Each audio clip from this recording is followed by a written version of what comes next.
Good afternoon. This is Bob Gorley.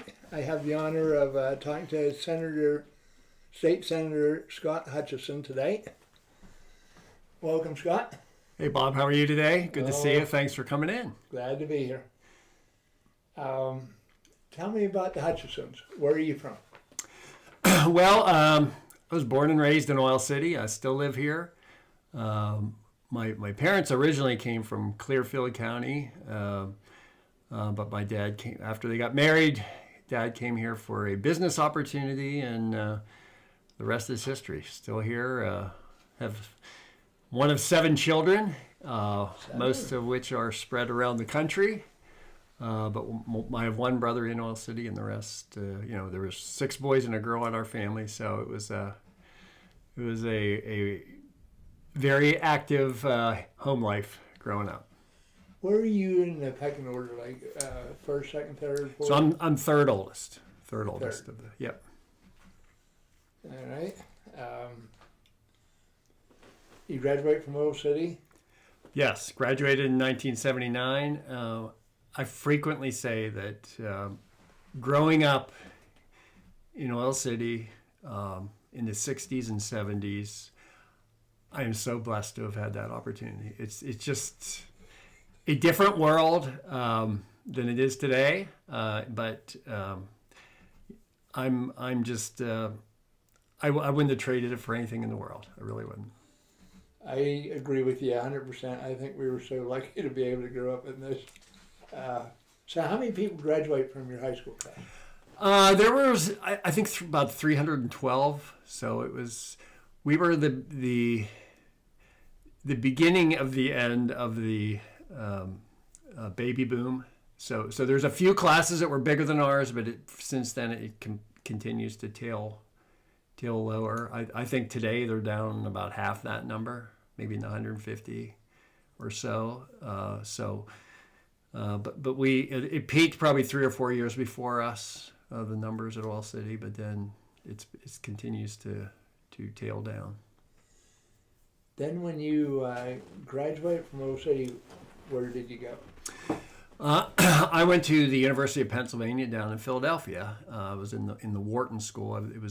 That's the business school. It's a small portion of Penn, but it was a choice I made, or thinking about broadening my horizons, going to school in a big town, and it was a culture shock, going to Philadelphia and living there, and it was especially the first year or two was really quite an adjustment for me. So, but I wanted to do that. I wanted to see what the world was like, and it was interesting. When did you get started in politics? So there's politics and then there's politics. So I never thought of politics as something I would do. I've always been interested in community affairs, national affairs, just as an interest. I think it's important to be a informed citizen. Then you start doing things to make your community a little bit better, being involved in civic organizations. I will say that when I was very young, my dad was running for county coroner. I was second grade at the time. And we did do like door-to-door campaigning, but I didn't think of that as politics. Coroner's not really that much of a political job. But anyways, it's 8 years old and we're going door to door, and I'm just telling people my dad's good and I hope you vote for him, kind of thing. And then actually he lost his first election, so that sort of really soured me on politics generally. But again, fast forward, grow up, come back to the area after college, started getting involved in the community, and I did run for school board. In Boyle City. Yes, so I served there, but again, I didn't consider that political because I was doing it to make sure we had good education. I had got a great education at Oil City High School. I wanted to give back. I looked at my school board service as serving on any other community board, whether it's the Red Cross or active in your church or Lions Club. I was in Lions Club. I was on several other community boards and things. But I was doing that just to make my community better. It had nothing to do with, I want to run for office someday. So although you run for school board, I look at that as just a donating my time to make education better and make our community better. So after serving there 6 years, an opportunity arose and I ran for state representative. Were you on the county treasurer? Were you the county treasurer before the school board or during? Or? I was deputy county treasurer. That's an appointed position. So I was hired by the county. Okay. And worked in the county treasurer's office. Was the number 2 person there, but not elected. So I'm around politics, but that was an appointed position. So it wasn't with any grand plan involved. I had a finance background. Was searching for jobs with whether it's some banks and some other financial kind of. And the opportunity came to work in the treasurer's office, so I went there, and then that's where my first job in Venango as an adult, and while I was there, that's when I started getting active in the community. So you were elected as a school board director, and the next thing you ran for was the House of Representatives? Correct. Yes, I served for 8 years on the school board, I think, and then there was an unexpected retirement for state representative. I was a young guy. I saw where state policy has a lot of impact on local education, and so I thought, I can influence education from a state level, and I thought this might be an opportunity for me. It was an open seat. There was no clear heir apparent. I was young and single and I didn't have anything to lose, right? So I decided to run. I spent my life savings and ran, and I won. And that was back in '92. And it was contested?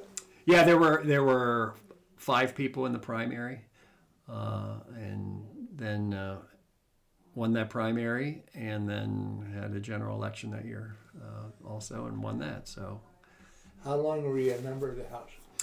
I was a member for 20 years. 20 years in the House. Served from. That's a 2-year election cycle. Yes.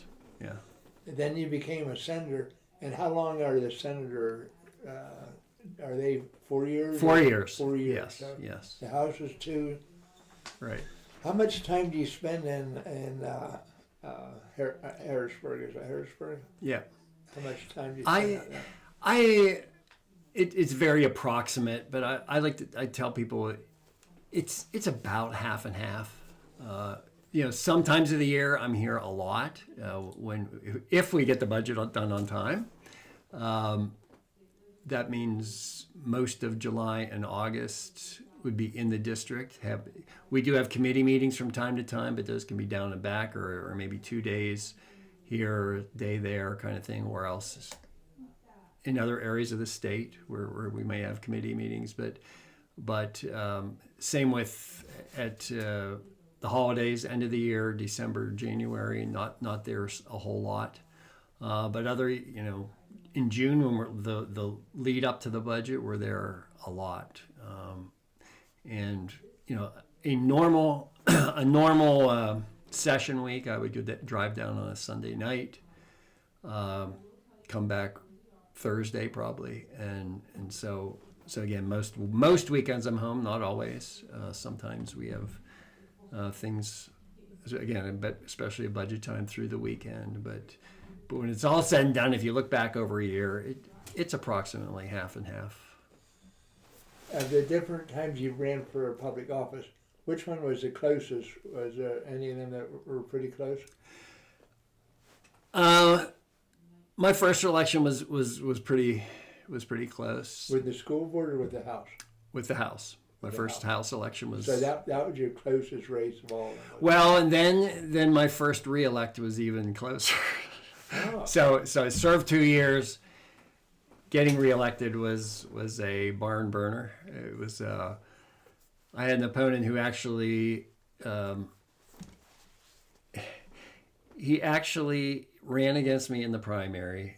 He switched parties, ran against me in the primary. It was very close, but I did win that primary. However, he got the write-in for the Democrat Party and ran against me again in the fall. So it was a long, close year. And both of those are pretty close? Yes, both very close. It was. Well, what lessons from these early experiences do you carry into Harrisburg?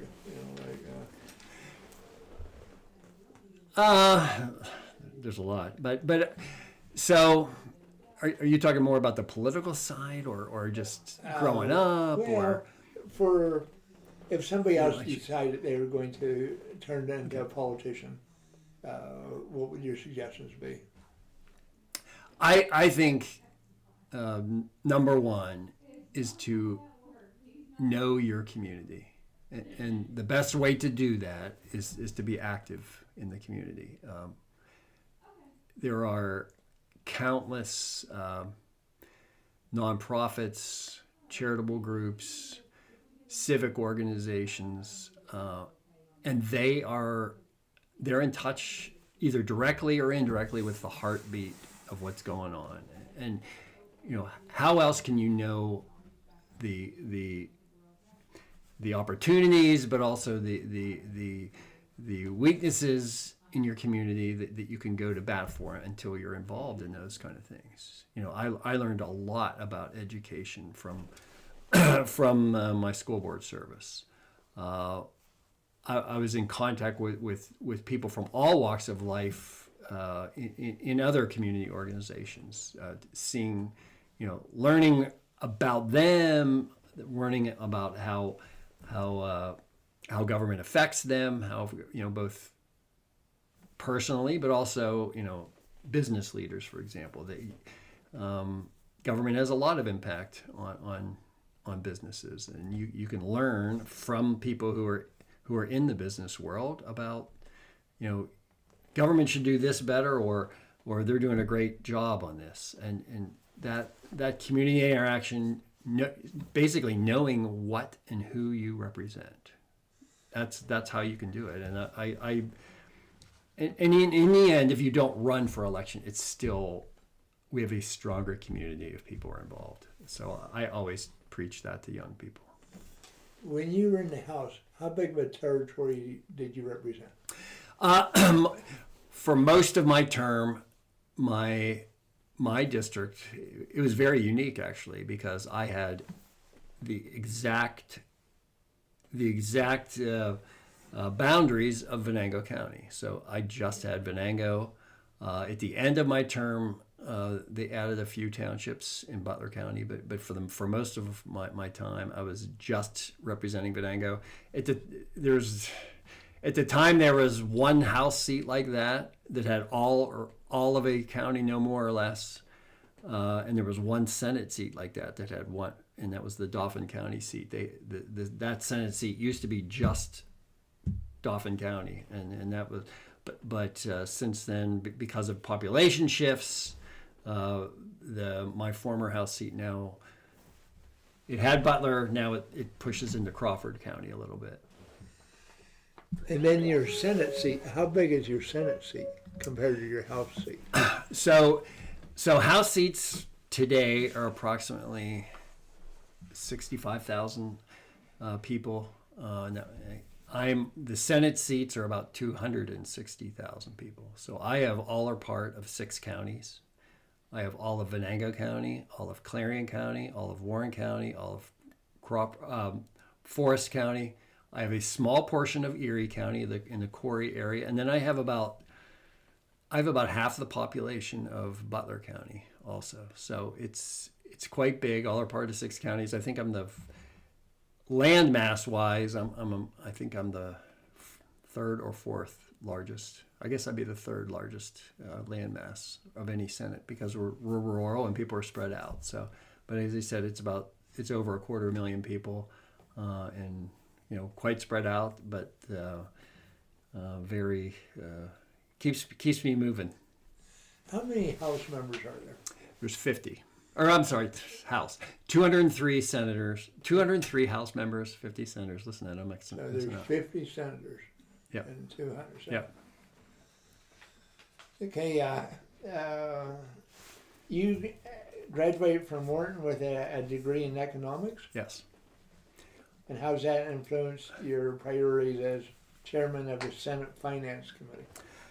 It's really right up my wheelhouse. It's some people might think finances are boring, but I think they're critical and interesting.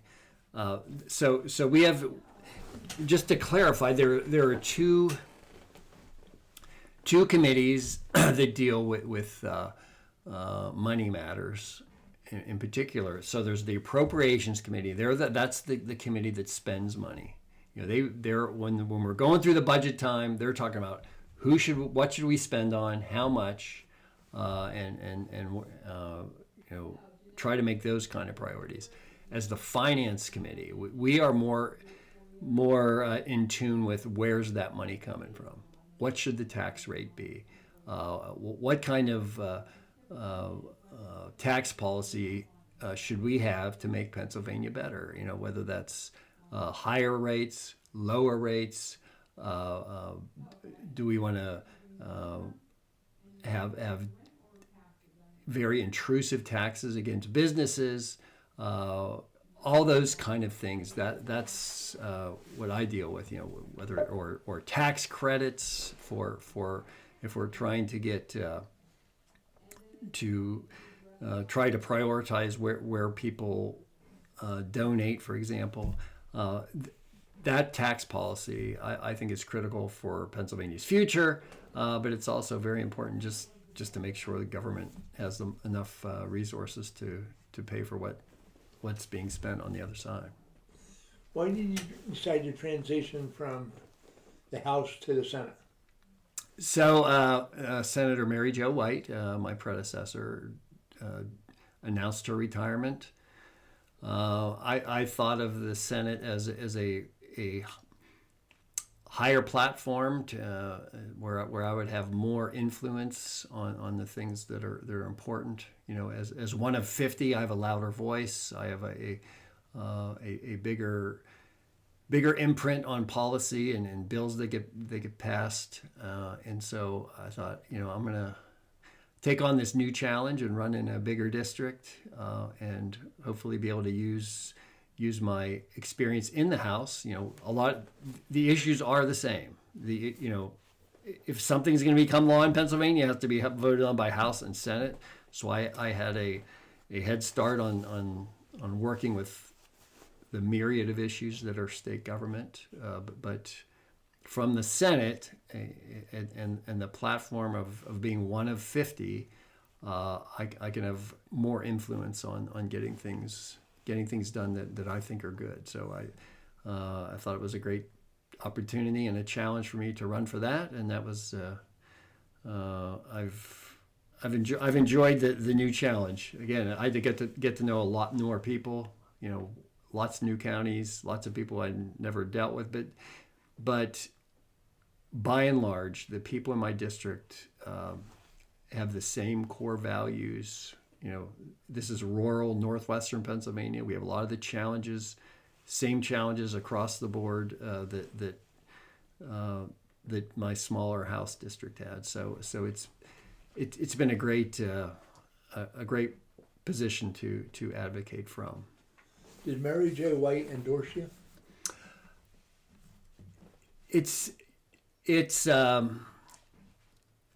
She definitely, well, I was blessed that nobody ran when I ran for the Senate. So But she personally said, I'm so relieved that you're running. I'm happy for you. And she actually said, if somebody were, she said, it'll be easier for me because, meaning her, she said, I won't have to work as hard to get you elected. Yeah, as if somebody had run. So she was pleased.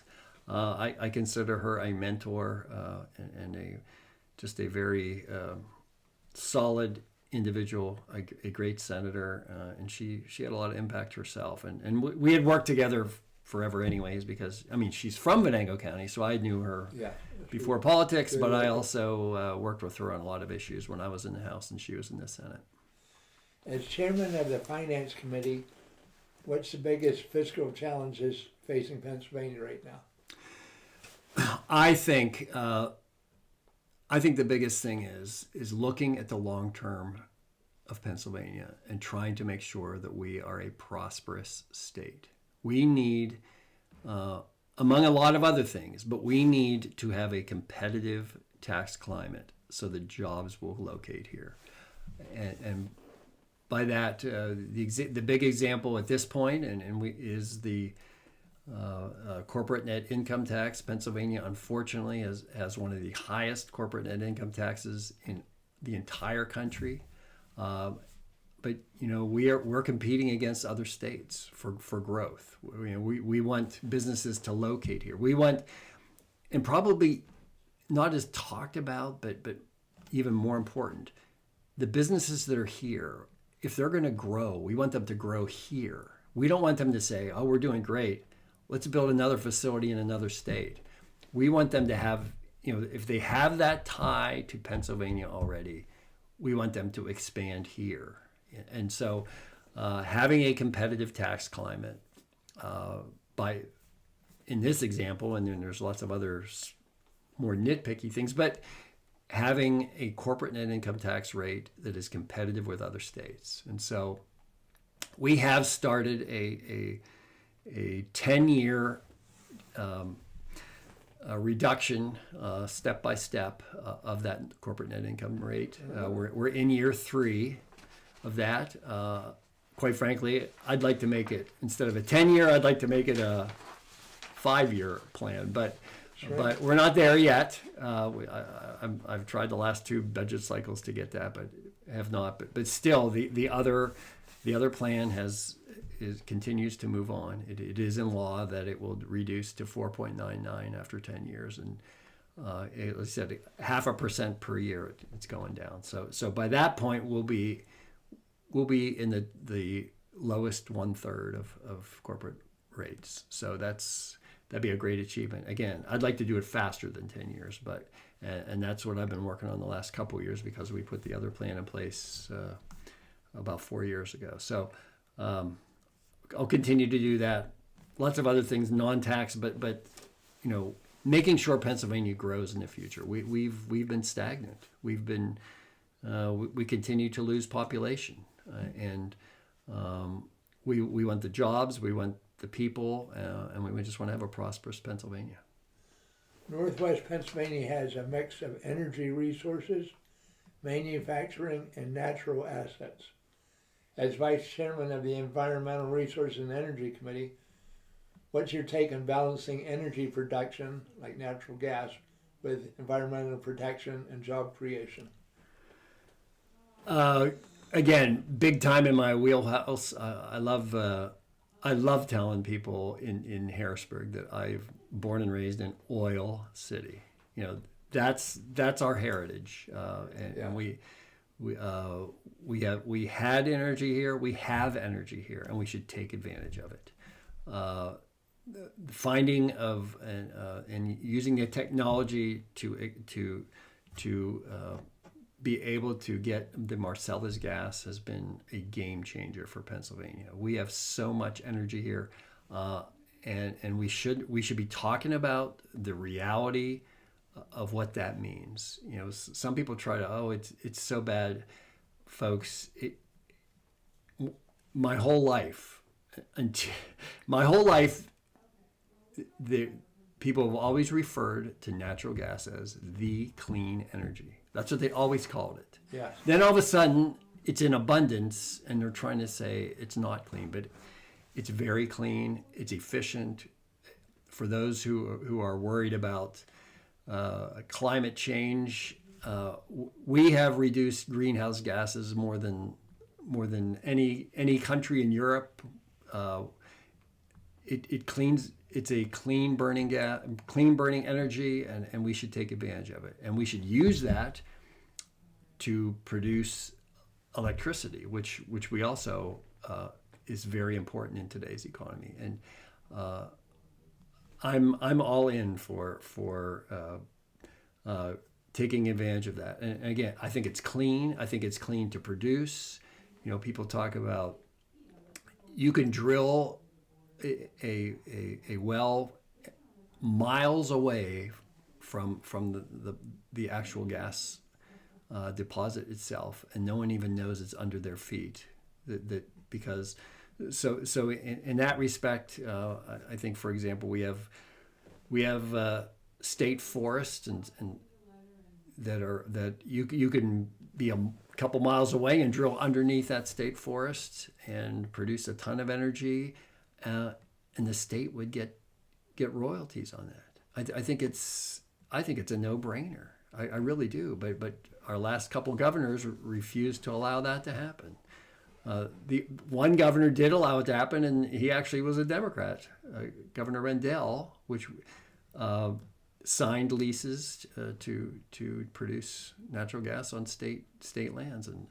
But since then, it's been they do moratoriums by executive order, and I think that's wrong-headed. I think it's and especially because if drilling is happening in an area and you don't take advantage when they're drilling it, they're not going to come back later and You go offshore. Yeah. So that's we need energy. It fuels our economy. People's houses need to be heated, and we want that to be done on an as low cost as possible. People need electricity. We want those rates to be as low as possible, and that's how we do it, is by using what we have. Pennsylvania is now a major energy exporter, whether it's natural gas or electricity, and we're a powerhouse, and we should take advantage of it. Because of that Marcellus and stuff like that, you got the cracker plant down there, Right. and that was like a $7 billion investment. Correct. And now at Homer City, they're putting in like $100 billion investment for these data centers, and so that was because of the resources. Yeah. Like there's natural resources. That's right. It says rural areas in your district face issues like broadband access, healthcare availability, and population retention. What efforts have you guys, or what are you pushing in the Health and Human Resources or local government committees to address this problem? I'll tell you that one of the things that has really, it's really an issue, and it's very difficult to find all the answers to it. But the rural healthcare issue and the closing of maternity wards and baby deliveries all across the northern tier of Pennsylvania, the rural areas of Pennsylvania, it's a big concern.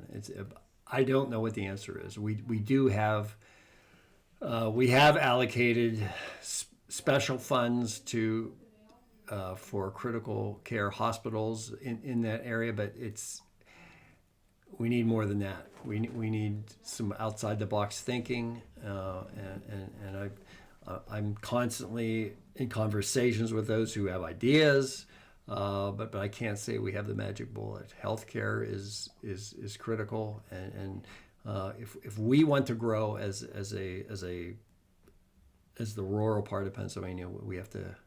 I mean, there are issues with healthcare in the big cities too, but our folks really are struggling. Big time hospitals don't want to. They don't want to run maternity wards or deliver babies in the rural parts of Pennsylvania, probably other states too. But so we have to find some better answers, and I'm happy to be part of any conversation with that. We talk about it a lot on the Health and Human Services Committee, but I don't know if we're quite there yet. But I know it's a huge issue. Game and fisheries are big in your district with its forests, rivers, and outdoor recreation economy.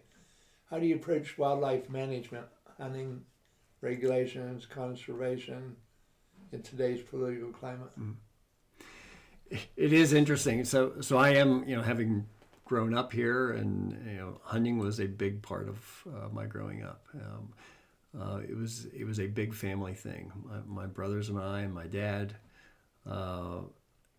Going out deer hunting together it's cultural. It's heartwarming. Yes, it really, and I really think that we have to promote as much as possible our young people being exposed to hunting and fishing in the outdoors, and instead of just being on electronic games of one sort or another. I have been very, I know the Youth Field Day movement. I was involved in that when it was getting started back in the early 1990s, and now lots of counties have a Youth Field Day, and that's one approach to get kids outside. Yeah, they get out there and hey, this fishing's fun, or wow, look, I get to shoot this gun, and it's very wholesome. No phones are allowed. That's amen. So that's important. Again, I there is an economic side to it. I want to make sure that the economics and the tradition have to go side by side. I think I'm one of those who feel that.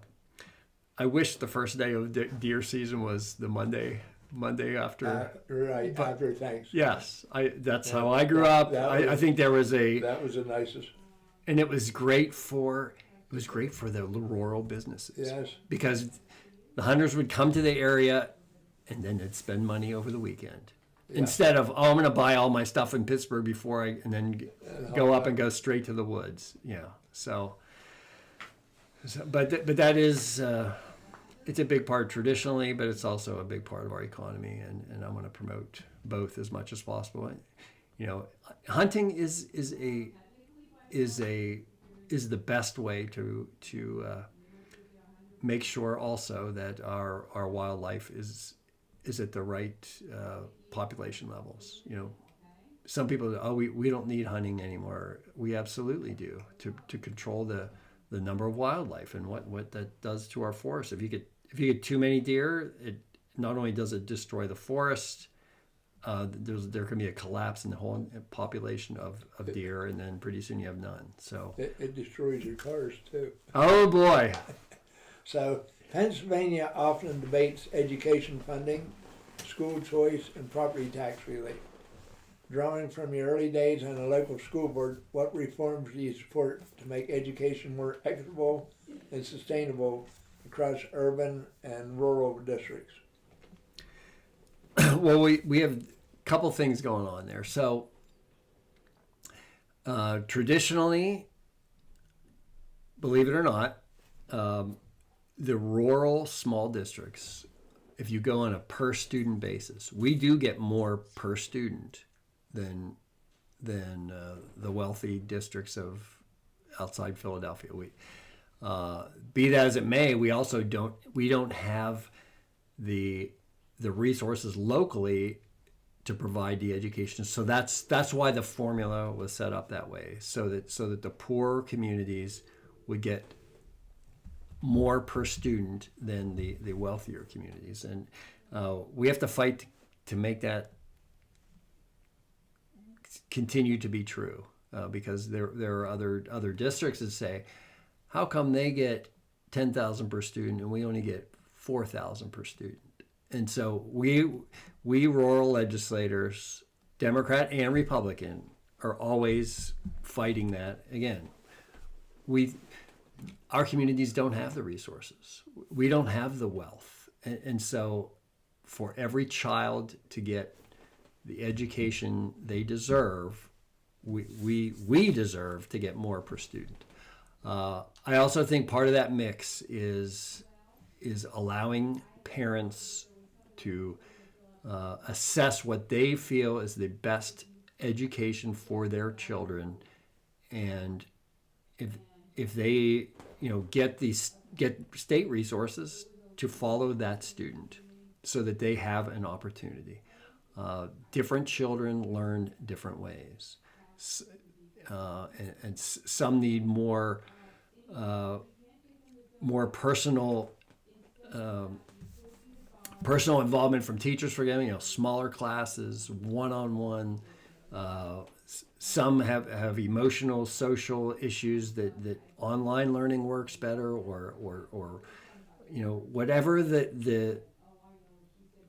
whatever is best for the student, they should be able to have access to it. And that means if a family can't afford it, they're paying taxes, and so they should get state resources to follow that student. And in these there's many bad school districts, and I think most of ours are pretty good in this local area. But if a child should not be forced to go to a school that does not serve their needs, just because they can't afford it, or just because your zip code's this, you have to go here, or you're getting nothing. I don't. I think parents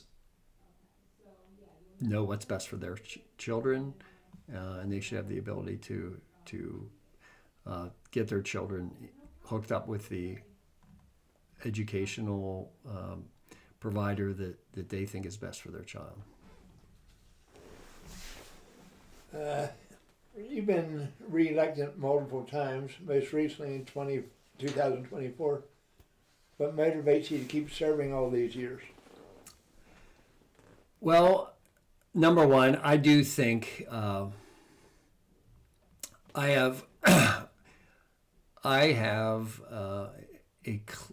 a pretty clear idea of things that need done, and I think I'm in a position to get a lot of it done. Based on my experience, based on my seniority, all those kind of things help me to get things done that I think are good for our rural communities in particular. I will say that state government is very big, it's complicated, but it's also fascinating. There's so many different subject areas we deal with. And if you're a curious person like I am, someone who likes to learn about things, likes to work with people, and likes to do things to improve their community, this is a great position to do it from. And so that's what motivates me to keep going, because I think I can make things better. I think we've helped a lot of people. I think we've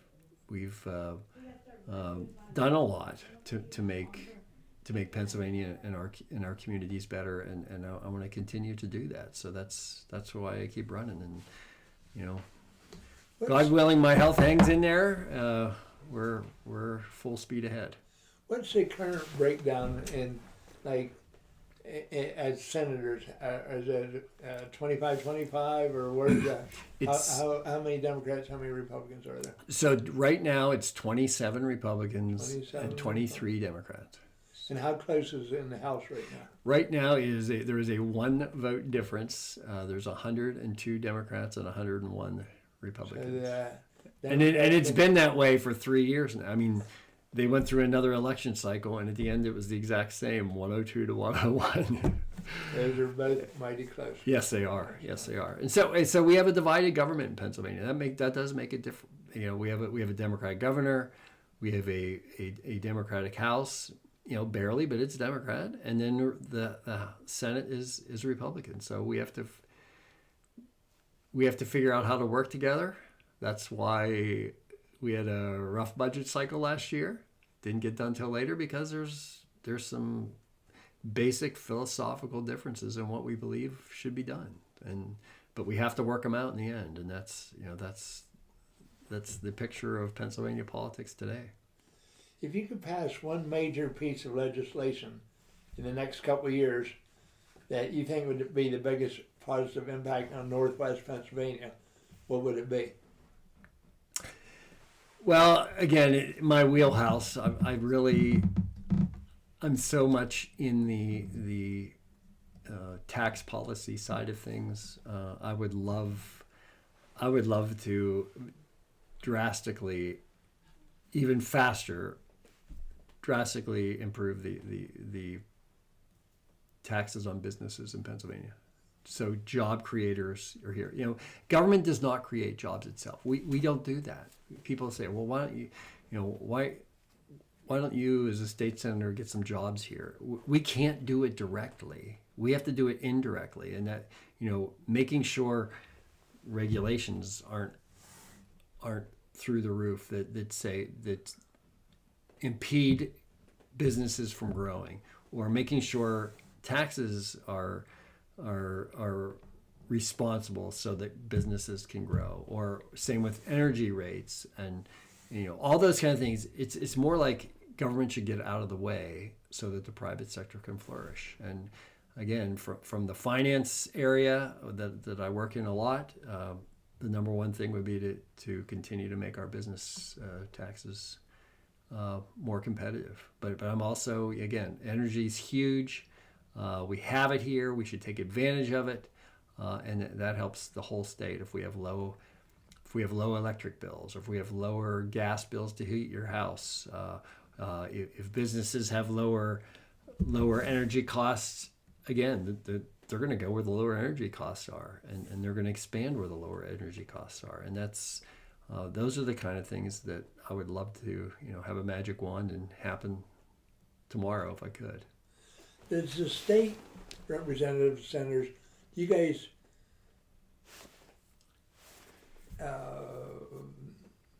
do anything, coordinate anything with the federal government at all? It's a little bit. It's more indirect. So it's like, I know them well, and I'm around them a lot. I'm around our U.S. senators. I'm around our U.S. congressmen. If there are issues that have both federal and state parts of, we definitely work together. And so there's a great dialogue, but we don't directly. I don't know all the votes they're taking. I have enough stuff that's complicated enough to work with at the state level. But if there are opportunities for us to work together, we always do that. And how can everyday citizens get more involved in the state government or make their voices heard more in Harrisburg? Well, number one, people have got to be informed, and they've got to vote. We've the last election cycle turnout was abysmal. It was just it's as if people didn't care, but they should care, and they should look. They should get to know issues, and they should practice their responsibility, in my opinion, to vote. And that's number one. But I also think that by and large, whether it's state or federal, the people that represent these communities are very responsive. We want to hear what's on people's minds. If it's a little thing or a big thing, we want to know. We represent you, and we want we like to hear from people. And again, that can be formally or informally. That can be call the office and tell us, or hey, and these things happen all the time. You're at the grocery store and someone goes, hey, Scott, are you guys really voting on this bill to take away our guns? And then we have a conversation. That's my job, to hear what's on people's minds, and happy to talk to people that way. There's a lot of confusion after the 2020 election about how it could be turned in the middle of the night so far, and that kind of, I didn't know if that kind of made people a little bit reluctant to vote in the 2024, because did their votes even count? And so that was there's a lot of confusion there, in my opinion. I agree. Elections underpin our entire system, and if people don't feel confident that their votes are being counted and no fake votes are being counted, they're just going to walk away. We need election integrity. We want people to feel comfortable that someone is not gaming the system or cheating. And step number one to that, to me, and I think it's a no-brainer, is making sure people have IDs when they come to vote. I don't know how anyone can be against that. We have legislation that says if you say you don't have a driver's license, we will give you a free ID to vote, free, with your picture on and all that. But for some reason, there are those that continue to oppose that. We can't get it moving. I think the vast majority of the citizens agree with that. But we just can't, again, and that's not going to solve all our problems. It's not. But it's step number one. It seems like the Western Pennsylvania's vote pretty good, but it always comes down to Philadelphia seems to vote 100%. Yeah, how does that happen? Yeah, how do they get 100% turnout every year? and it's not the same turnout that the rest of the country is. So it leaves a bad taste in our mouths, thinking that we were gamed by that. And again, it happened before recent times, but it's just so apparent today that fishy things are going on.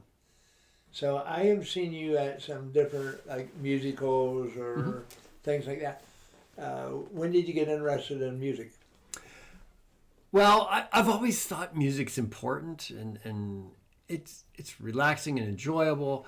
Now, but I do have a special in that really, my wife is a music teacher by trade. She only teaches part-time, but she's very involved in lots of musical organizations.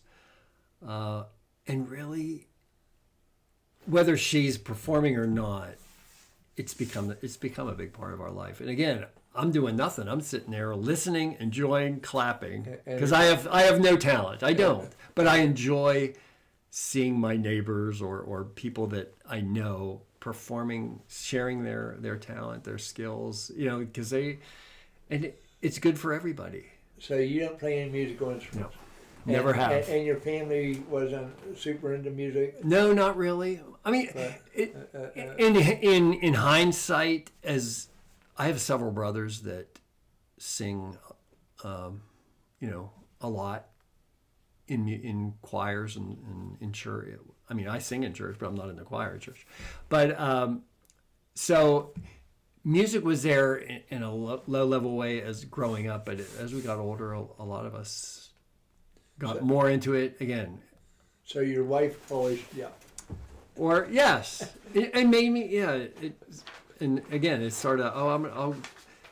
She was, she was very active in local theater. Our kids did local theater. It was a big part of their life, being in children's theater down at the Barrow in Franklin, and the more you see it and get to know the people and see the talent, it's relaxing. It's way better than watching the TV or something. We don't even have TV in our house. We haven't forever. So Isn't that special? So. When the country, when the United government was shut down for a while last fall, we seemed to have a lot more blue skies up there. And then whether it's just that the airlines are more active, or do you think that they're spraying the sky up there, or any of that going on? I have no idea. Doug Mastriano seems like that their weather modification. And being in Pennsylvania, we have all these trees and all these water, we have a lot of streams and right. Oh, big time. And if they're spraying the skies and that's coming down here, that's not helping the farmers or everybody. And right. So that's always been more recently more my concern is, are they really spraying the sky? They have all sorts of patents for weather modifications, and so that makes me nervous when I like that when there's nothing but blue skies up there, but then they get lots of. Maybe it is just contrails. I don't know. It seems like there's a lot more activity up there than there used to be. So I surely appreciate you taking time to do this interview. I thank you very much. This is a podcast number 130, and today is February the 24th, 23rd. So thank you very much. Thank you.